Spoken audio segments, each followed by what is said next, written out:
Hello and नमस्कार प्यारे बच्चों। जैसा कि आप लोगों को मैंने कल कहा था कि हम आपको आज कुछ सिलेक्टर्स के बारे में पढ़ाने वाले हैं। जैसा कि हमने आपको पहले कुछ नॉर्मल सिलेक्टर्स तो बता दिए थे जो बहुत इजी होते थे, बाकी मैंने छोड़ दिया था। मैंने कहा था कि वो सारे सिलेक्टर मैं आपको लास्ट में बताऊंगा, ठीक है। तो चलिए आज हम लोग शुरुआत करते हैं उन्हीं सारे सिलेक्टर्स के बारे में कि वो सिलेक्टर्स हैं क्या। तो जैसे आज आपको हम सबसे पहले बताना चाहते हैं, जैसे एक सिलेक्टर के बारे में बात करते हैं, जिस सिलेक्टर को हम लोग अपनी कंप्यूटर की भाषा में बोलते हैं सब सिलेक्टर, ठीक है। सब सिलेक्टर बोलते हैं इसको, ठीक है। सब सिलेक्टर का मतलब होता है कि ये अकेले कुछ भी काम नहीं करता है, इस सिलेक्टर किसी और के साथ मिलकर ही काम करेगा। तो इसमें हम लोग बोलते हैं कि इसमें भाई जो सिलेक्टर्स है वो हमारा 4 तरीके का आता है। तो हम कहते हैं कि there are 4 different combinator in CSS, ठीक है। 4 टाइप के आपको यहाँ पर चीज़ें मिलने वाली हैं, ठीक है। जिसमें सबसे पहले नाम आता है जिसका नाम है डिसेंडेंट सिलेक्टर बोलते हैं बेटा इसको, ठीक है। इसको स्पेस से डिनोट किया जाता है, स्पेस से। बिल्कुल याद कर लेना, 1 नंबर के क्वेश्चंस में ये पूछ लेता है कि डिसेंडेंट सिलेक्टर को कैसे डिफाइन किया जाता है, तो आपका आंसर होना चाहिए कि स्पेस के थ्रू इसको डिफाइन करते हैं, ठीक है। तो डिसेंडेंट सिलेक्टर के लिए खूबी क्या है कि ये हम आपको बताना चाहते हैं। इसके अंदर डिसेंडेंट सिलेक्टर के अंदर खूबी क्या है, कहता है कि डिसेंडेंट सिलेक्टर क्या होता है कि it matches all the elements that are descendant बोलते हैं, that are descendant, ठीक है, of a specified, नोट कर लीजिएगा कॉपी में नहीं है तो, एलिमेंट्स, ठीक है। इसका और मतलब डिटेल में समझा देता हूं। कहता है इट मीन्स, जिसका मतलब क्या है कि that selectors can select element that are descendants of others selector, ठीक है, अदर सेलेक्टर्स, ठीक है, ऑफ अदर सेलेक्टर। इसका मतलब यहाँ पे बड़ी सिंपल सी बात में कहता है कि it match all the element, उन एलिमेंट से मैच करता है, ठीक है ना, जो क्या होते हैं एक्चुअल में कि किसी दूसरे सेलेक्टर के साथ मैच करते हैं, ठीक है ना। अब यहाँ पर एक चीज़ आपको मैं बताता चलता हूँ कि इस केस में क्या होता है कि अब आप उसका डायरेक्ट चाइल्ड हो या डायरेक्ट चाइल्ड ना हो एलिमेंट का, फिर भी ये काम करेगा। कैसे करता है एग्जाम्पल देखिए आप। जैसे यहाँ पर जैसे एक एग्जाम्पल हमने यहाँ पर बनाया हुआ है एक फाइल में दिखाने के लिए आप लोगों को कि देखिए एक हमने OL-LI का एग्जाम्पल बनाया हुआ है, जहाँ पर हमने OL के अंदर LI लगाया हुआ है, यहाँ पे UL है, UL के अंदर LI है, और फिर यहाँ से हमने OL और UL को बंद कर रखा हुआ है। देखिए जरा ये कैसा आपको आउटपुट दिखाता है, ठीक है। तो आप इसके आउटपुट को देख लें। पहले आपको ये आउटपुट समझ में आ जाना चाहिए कि आपको ये आउटपुट दिखाई दे रहे हैं, ठीक है। अब ये आउटपुट देख लेने के बाद हम आपको बताना चाहते हैं कि डिसेंडेंट सिलेक्टर का यूज़ आपको कैसे करना है यहाँ पर। तो आइए चलते हैं डिसेंडेंट सिलेक्टर की तरफ। करने के लिए हम यहाँ पर जाते हैं और हमने यहाँ पर बताया कि अपने टैग का नाम ने पहले बताया कि OL एक टैग है और उसके अंदर LI टैग मिलेंगे, ठीक है। जितने भी हमें OL के अंदर LI मिलेंगे सबके बैकग्राउंड को हमें क्या कर देना है, बैकग्राउंड कलर हमें कर देना है रेड, ठीक है। ये एक लाइन हमने लिखा कि भाई इसको आपको क्या कर देना है, बैकग्राउंड कलर को रेड कर देना है, ठीक है। तो अब आप यहाँ से सेव करें इस फाइल को और देख लें एक बार इसका आउटपुट चल के कि कैसा आ रहा है। तो अब आपने देखा यहाँ पर ध्यान से कि यहाँ पर इसने OL वाले LI पर भी अप्लाई किया है और जो UL वाला LI है उस पर भी अप्लाई किया है, ठीक है। तो डिसेंडेंट जो होता है उसका मतलब होता है कि उस पर डिपेंडेंट जितने भी एलआई हैं, ठीक है। जैसे आप ये कह सकते हो कि मतलब ये एलआई जो है ये तो ओएल का डायरेक्ट चाइल्ड है, ये दोनों इसके क्या है, डायरेक्ट चाइल्ड है। लेकिन ये डायरेक्ट चाइल्ड नहीं है, लेकिन है इसके अंदर ही, मतलब इस घर के अंदर ही हैं ये लोग। मतलब तो घर का जो मुखिया है ये कौन है, ओएल है। तो अगर ये ओएल अपने बच्चों का पेट पालेगा तो जाहिर सी बात है कि जो उसके अंदर उसके भाई भतीजे हैं उनका भी पेट पालेगा, ठीक है, उनको भी खिलाए पिलाएगा, ठीक है। तो यहाँ पर ये क्या कर रहा है, डिसेंडेंट, मतलब कि ओएल उसने डायरेक्ट तो बोला कि हमारे बच्चों के लिए बना रहा हूँ, लेकिन उसने ये नहीं कहा कि दूसरे पे अप्लाई मत करना। डिसेंडेंट कहता है ठीक है, अगर कोई हमारे अंदर है, हमारे अंदर डिपेंड करता है तो उस पर भी अप्लाई कर जाना। तो इस टाइप के सिलेक्टर को हम लोग यहाँ पर बोलते हैं डिसेंडेंट सेलेक्टर। तो मेरे ख्याल से आपको बात समझ में आ गई होगी कि डिसेंडेंट सेलेक्टर क्या होता है, ठीक है। और डिसेंडेंट सेलेक्टर को हम लोग कैसे डिनोट करते हैं बच्चों, इसको हम लोग डिनोट करते हैं स्पेस से। तो ये ध्यान रखिएगा कि स्पेस का ख्याल रखिएगा आप लोग, ठीक है।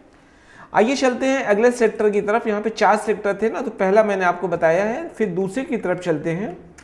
दूसरे सेक्टर को हम बोलते हैं चाइल्ड सेलेक्टर, ठीक है। चाइल्ड सेक्टर को कैसे डिनोट करना है आपको, ग्रेटर देन से। ये बिल्कुल याद करते चलिएगा, ठीक है, एक एक पॉइंट, क्योंकि ये एक एक नंबर के क्वेश्चंस आपके हैं।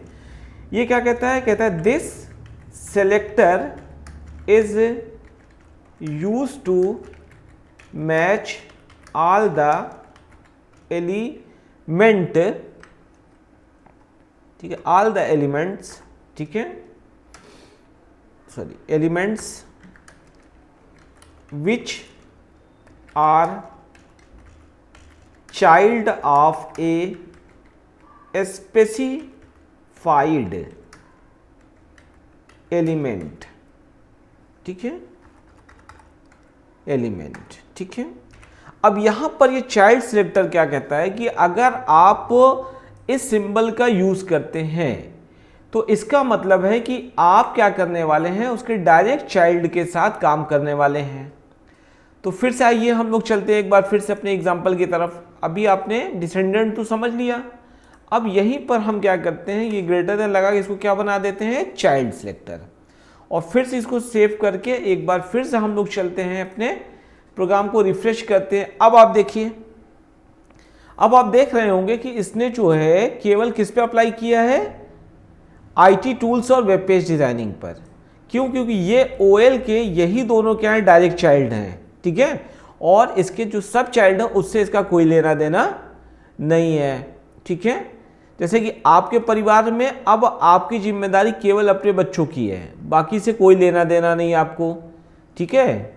भाई के बच्चे हैं, बहन के बच्चे, उनसे कोई लेना देना आपका संबंध नहीं है, केवल आपका संबंध किससे है, अपने डायरेक्ट बच्चों से है। तो इस टाइप के सिंबल को हम क्या बोलते हैं यहाँ पर, चाइल्ड सिलेक्टर्स, ठीक है। बस आप सिंबल पहचानते जाइएगा, एग्जाम में आपको सिंबल्स जो है ये आता है एग्जाम में कि बना देगा, पूछेगा कि भाई ये कैसा सिंबल है, ठीक है। तो आपको इसको ध्यान रखना है, ठीक है। अब आइए तीसरे सिलेक्टर की तरफ बढ़ते हैं जिसका नाम है एडजेसेंट सिलेक्टर्स, ठीक है। नोट बनाते चलिएगा, आप लोग समझ में आती जाएंगी चीजें, ठीक है। तो तीसरे सिलेक्टर की तरफ आइए, आगे बढ़ते हैं हम लोग। तीसरे सिलेक्टर का नाम है, यहाँ पर नाम है एडजेसेंट, ठीक है, याद करिएगा नाम बेटा, एडजेसेंट सिबलिंग बोलते हैं, सिबलिंग सेलेक्टर, इसको हम लोग कैसे डिनोट करते हैं, प्लस के साथ, ठीक है। ये बस याद करते चलिएगा। 3 सिलेक्टर हमने बताए आपको कि तीनों को कैसे कैसे यूज करना है आपको, स्पेस के थ्रू पहले वाले को, दूसरे वाले को हम लोग ग्रेटर देन से चाइल्ड को, और तीसरे वाले को हम लोग प्लस के साइन से यूज करते हैं, ठीक है।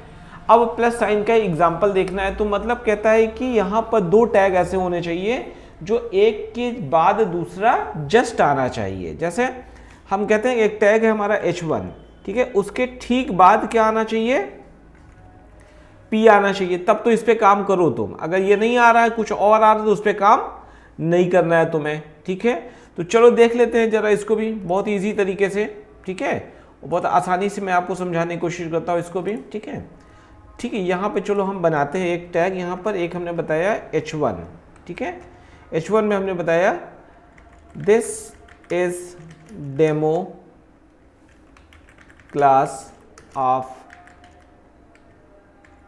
सेलेक्टर, ठीक है। ये हमारा क्या हो गया, एक H1 टैग हुआ, ठीक है। ये हेडिंग हो गई हमारी। इसके अंदर हमने एक P टैग लगाया, ठीक है, P टैग, ठीक है, P टैग लगाया और P टैग के अंदर हम कोई पैराग्राफ लिख देते हैं। जैसे यहीं पे हमने कुछ टाइप किया ना, इसी को हम यहाँ से जैसे कॉपी कर लेते हैं और इसी को कॉपी करके हम यहाँ पर डाल देते हैं, ठीक है, मैटर के अंदर यहाँ पर, ठीक है। और ये हमने यहाँ से P को क्या कर दिया, क्लोज कर दिया, ठीक है, P को क्लोज कर दिया, ठीक है। बस ऐसे हटा दे रहा हूँ, ठीक है। बस एक डिफिनेशन है बच्चों, ये मत समझना कि हम इसमें क्या बता रहे हैं। ये हमने H1 बताया, इसके अंदर P बताया, ठीक है। अभी देखो आपका H1 और P यहाँ पर आउटपुट के रूप में हमारे पास आने लगा होगा, ठीक है। यहाँ पर H1 और P आ रहा है, आपको दिखाई दे रहा है, ठीक है, कि ये हमारा क्या है, हेडिंग है और इसके बाद ये टेक्स्ट है, ठीक है। अब देखो इसके साथ हम लोग क्या करने वाले हैं, एडजेसेंट सिबलिंग सेलेक्टर का यूज़ करने वाले हैं। तो एडजेसेंट सिबलिंग सेलेक्टर यूज़ करने के लिए आपको यहाँ पर स्टाइल्स में आना है। फिर से आप सबसे पहले यहाँ बताइए कि आपने कौन सा टैग पहले दिया है, H1, फिर उसके ठीक बाद क्या दिया है आपने, P टैग दिया हुआ है, ठीक है।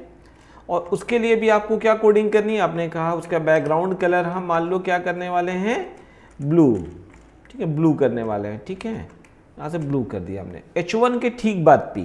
अब देखें यहाँ पे सेव करके चलते हैं ज़रा, ठीक है। देखिए आप लोग H1 पर कोई इफेक्ट नहीं हुआ, किस पे इफेक्ट गया है, जो उसके बाद है, एडजेसेंट मतलब उसके जस्ट बाद वाला सिलेक्टर है, P के ऊपर इसने क्या किया, अप्लाई किया। H1 पे कोई अप्लाई नहीं किया उसने, ठीक है। अच्छा, अब आप कहोगे कि अच्छा अगर ये ना होता तब, जैसे मान लो कि यहाँ पर ये H1 ना होता, यहाँ पर क्या होता, H2 होता, H2 होता, क्या तब भी अप्लाई करता? नहीं, बिल्कुल नहीं अप्लाई करता, क्योंकि H1 के ठीक बाद इसको मिलना चाहिए। तो H1 के बाद तो ये मिल नहीं रहा है, तो इसके ऊपर अप्लाई नहीं करेगा। इसलिए इसको क्या बोलते हैं हम लोग, adjacent sibling selector. That is clear.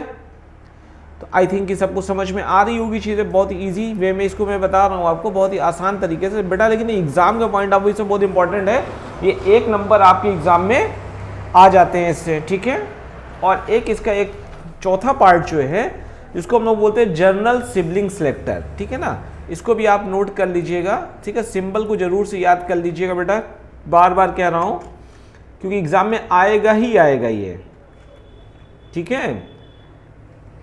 General sibling selector, इसको हम लोग कैसे डिनोट करते हैं, टिल साइन से, ठीक है। पहचान लीजिए टिल साइन से। अब जनरल सिबलिंग सेलेक्टर में क्या कहता है, कहता है अच्छा ठीक है, ये इसके बाद H1 के बाद अगर आएगा, ठीक है, तब तो ये क्या करता था, चीज़ों को अप्लाई करता था इसके ऊपर। अब कहता है कि मान लो कि हम यहाँ पर इसको बना देते हैं H2, क्या बना देते हैं, पहले H2 बना देते हैं, ठीक है। अब तो देखो नहीं आ रहा है ना, ठीक है, H2 पे नहीं आ रहा है। अब हम यहाँ पर चलते हैं और इसके ऊपर फिर से क्या बना देते हैं, H1,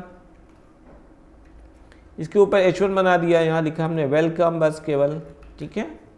और ये हमने H1 को क्या कर दिया, यहाँ से क्लोज कर दिया, ठीक है। और अब हम यहाँ देखेंगे अभी भी नहीं आ रहा, क्यों नहीं आ रहा है, क्योंकि यहाँ पर अभी हम कौन सा टैग यूज कर रहे हैं, ध्यान से देख के आप लोग बताइए जरा, ठीक है। ये कौन सा था, एडजेसेंट सिबलिंग सेलेक्टर था। अब हम यहाँ पे जा रहे हैं और इसको यहाँ से हटाएंगे और यहाँ पे हम क्या करेंगे, यहाँ पे टिल साइन लगाएंगे। टिल साइन लगाने के बाद जैसे ही यहाँ पर हम लोग जाते हैं, देखिए अप्लाई हो गया।